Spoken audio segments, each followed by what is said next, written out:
ඉතින් අද ව්ලොග් එක ටිකක් විශේෂයි. ඔයගොල්ලන්ට දැක්කම තේරෙනවා ඇති. මම සූදානම් වෙන්නේ වර්ල්ඩ් කුමරු කුමරිය තරගයට ප්‍රංශය නියෝජනය කරමින් සහභාගී වෙන දුවගේ අද තමයි ෆොටෝ ෂූට් එක තියෙන්නේ. ඉතින් මේ ඔෆිෂියල් ෆොටෝ ෂූට් එකට තමයි අපි මේ ලෑස්ති වෙන්නේ. ඉතින් ඒ දුවව මම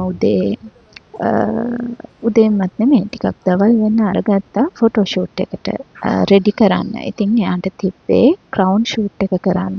ඉතින් ක්‍රවුන් ෂූට් එකට කොස්ටියුම් 3ක් යනවා. ඉතින් මේ කොස්ටියුම් 3න් එයාව හැඩ කරන්න තමයි මේ ලෑස්ති වෙන්නේ. ඉතින් අපි දෙන්න පොඩි කයියක් ගහගා පොඩි කතාවක් කර ඉතින් පටන් ගත්තා එයාගේ වැඩේ කරන්න.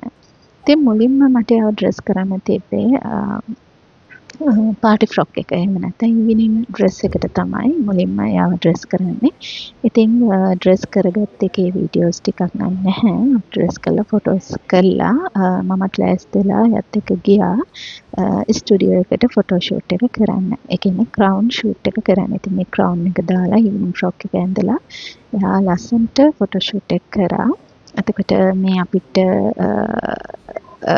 ජජ් බෝඩ් එකේ ප්‍රංශයේ තරඟය තියෙන වෙලාවේ ජජ් බෝඩ් එකේ හිටපු රුක්ෂිකා ගමගේ ගොඩක් දෙනෙක් දන්නවා. එතකොට මේ වර්ල්ඩ් කුමරිය පැජන්ට් එකේ ඉන්ටර්නැෂනල් ඕගනයිසර් විදියට වැඩ කරපු විශ්ව පෙරේරාත් මේ ෆොටෝ ෂූට් එක කරන වෙලාවේ අපිට සහයෝගය දක්වන්න ඇවිල්ලා හිටියේ. ඒගොල්ලෝගේ ලොකු සපෝට් එකක් තිබ්බා මේ තරඟයට.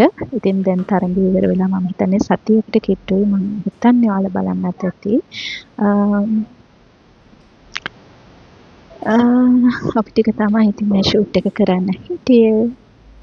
රුක්ෂිකා නංගි ගොඩාක් එක්ස්පීරියන්ස් තියෙන කෙනෙක්. ඉතින් මේ ශාස්ත්‍රයේ ඉතින් එයාත් විශ්ව පෙරේරාත් ගොඩක් අපිට සහයෝගය දැක්වුවා. ඉතින් කැමරා කරන මන්දිත් ප්‍රාන්සුල ඉන්න ගොඩක් දක්ෂ කැමරා ශිල්පියෙක්. ඉතින් එයා තමයි අපේ මේ ඔෆිෂියල් ෆොටෝ ෂූට් එක කරේ.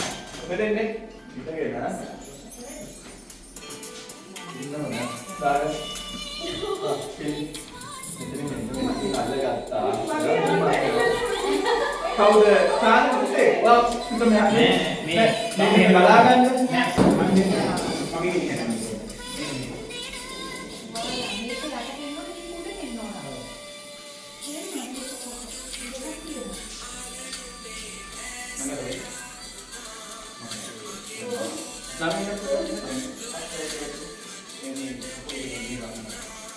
නවීන් විවේකම් බලන්න විවේකම් අඩපාඩු හදාගන්න.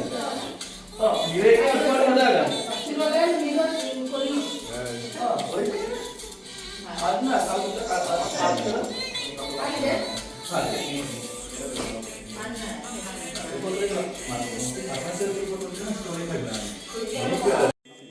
ඉතින් මේ පුතා තමයි නවීන්. එයා තමයි ප්‍රංශයේ කුමරා විදියට තේරීපත් වුණේ. ඉතින් මේ දෙන්නම අවසාන මහතරගෙන් ප්‍රංශයට ජයග්‍රහණ දෙකක් අරගෙන ආවා. සෙකන්ඩ් රනර් අප් විදියට දුවත් ෆස්ට් රනර් අප් විදියට පුතත් ඒ කිරුළු දෙකම ප්‍රංශයට දිනලා දුන්නා. ඉතින් ගොඩාක් ලස්සන ෂූට් එකක් විදියට තමයි මේ ෂූට් එක අපි කරේ. මේකේ ඔෆිෂියල් ෆොටෝස් ඔයගලන්ට මගේ සැලොන්තිසු පේජ් එකට ආවත් බලාගන්න පුළුවන්. එනකත් වර්ල්ඩ් කුමරා කුමරිය ඔෆිෂියල් පේජ් එකට ගියත් මේ ෆොටෝස් ලස්සනට ඔයාලට බලා ගන්න පුළුවන්. ඉතින් මම මේ මගේ channel එකේ මට අවශ්‍ය ටික විතරයි වීඩියෝ කරේ. ඇත්තටම හරිම ලස්සන ෂූට් එකක්. ඉතින් මේ දුව තමයි මම හිතන විදියට එතන හිටපු ගොඩක් ටැලන්ට් දුව නම් සමහර අවස්ථාවලදී ලස්සන විතරක් නෙමෙයි මේ මගේ දේවල් වලදී තව ගොඩාක් දේවල් බලනවා නම් ඉතින් ඒ නිසා තමයි මේ දෙයට සෙකන්ඩ් රනර් අප් වෙන්න ඕනේ. ඉතින් ඔයාලගෙත් අදහස් අපිට යටින් කමෙන්ට් කරගෙන යන්න. ඒ වගේම ඔයාලා චිරේට ඉන්න කෙනෙක් නම් ඔයාලගේ විශේෂ අවස්ථාවලට අපිවත් සම්බන්ධ කරගන්න පුළුවන්. ඉතින් ඔයාලගේ ලස්සනම දවස හැඩ කරගන්න, ඔයාලගේ ලස්සනම දවස මතක සටහනක් විදිහට ෂූට් කරගන්න, ඔයාලට අපිව කන්ටැක්ට් කරගන්න ඕන නම් මෙන්න මේ පල්ලෙහා තියෙන Facebook pages වලින් අපේ social media වලින් අපිව සම්බන්ධ කරගන්න පුළුවන්. ඉතින් අපිට message එකක් දාන්න විතරයි තියෙන්නේ. එහෙමනම් තවත් ලස්සන වීඩියෝ එකකින් හම්බ වෙමු. මතක ඇතුව ඔයාලගේ කමෙන්ට් එකත් දාගෙනම යන්න. ඔයාලගේ අදහස් අපිට ගොඩක් වටිනවා. ස්තුතියි.